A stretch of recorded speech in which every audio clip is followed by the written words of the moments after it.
From 80 Years of Batman to the sketchbook monsters of Emil Ferris. Thank you for joining us here on Encore.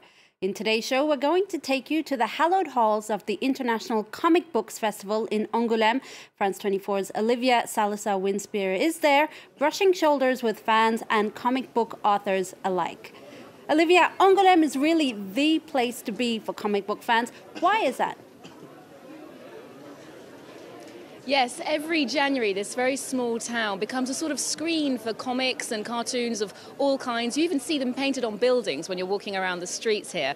But first and foremost, this is an industry event. Angouleme is the third largest festival of its kind in the world. And over 4 days, you have 400 events taking place. You've got masterclasses from famous authors, debates, concerts, exhibitions and workshops for young children even.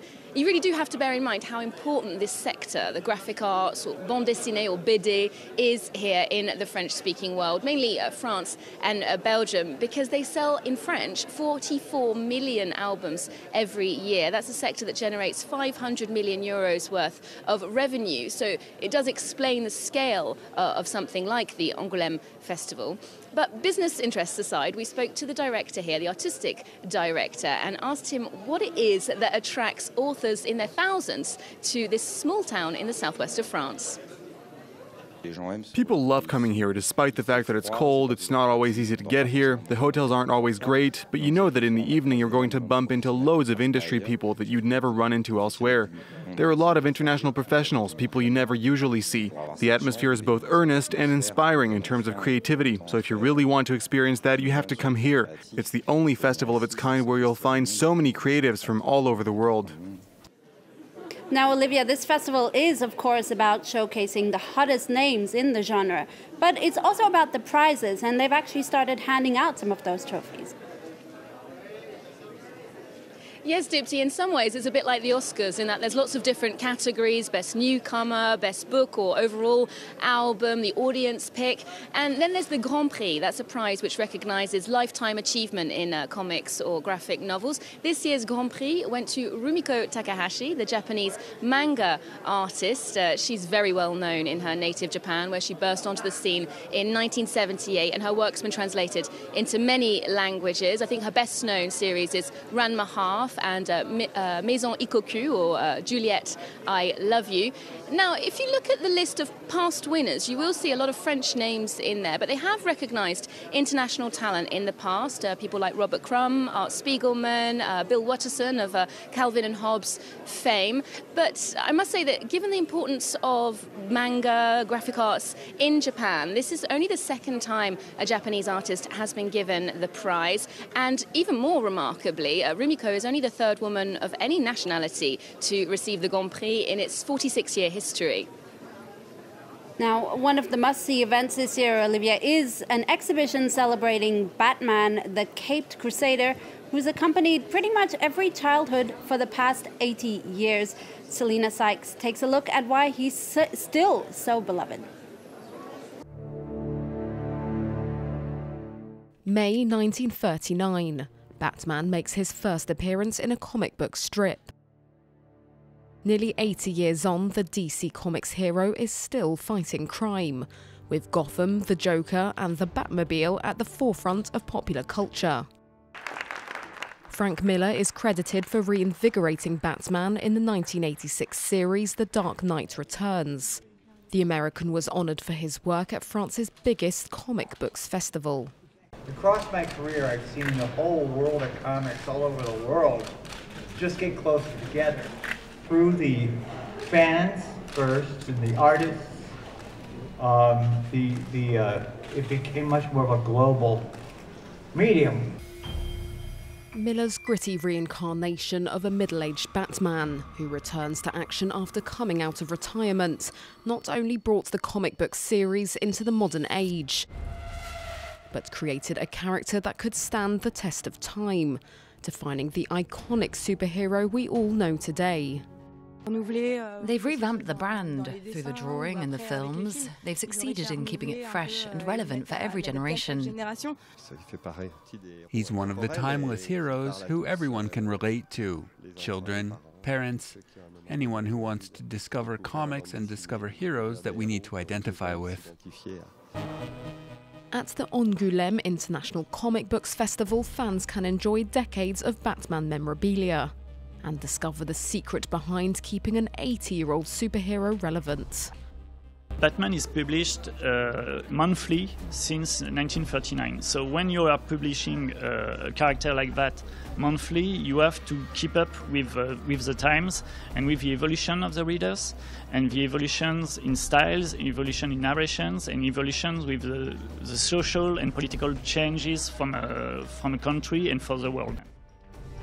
Whether through comic books, graphic novels, films, TV series, or video games, Batman looks set to live on long beyond his 80th anniversary. Olivia, there is one graphic novel that you really loved at the festival, and I really enjoyed reading as well myself, and that's a debut album from Emil Ferris. My favorite thing is Monsters. Before we get into that, you caught up with some of her fans at her book signing. Let's take a look.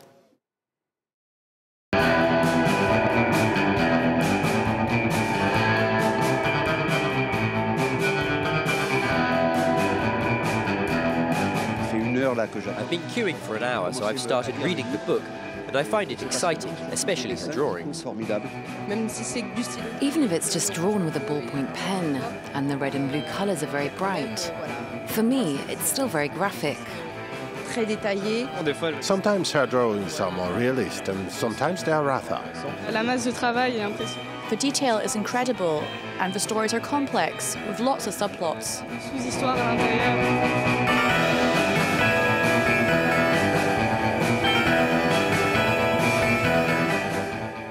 Now, Monsters is an extraordinary story. Olivia, why do you think it's resonated so well with readers and critics alike? It's amazing. I mean, as you saw in those responses, people really identify with this book. They've all gushed about it, and I must admit it left its impression on me as well. Well, first, to start off with the style. It's very unique, very intricate. I think Emil Ferris originally started making this book on lined note paper, a pad of sorts, with coloured Bic or Biros pens, and they've reproduced that exactly for the book. So what you have is a kind of very, very sophisticated doodle mixed with the painting of Otto Dix, mixed with the murals of Diego Rivera. It's really unique.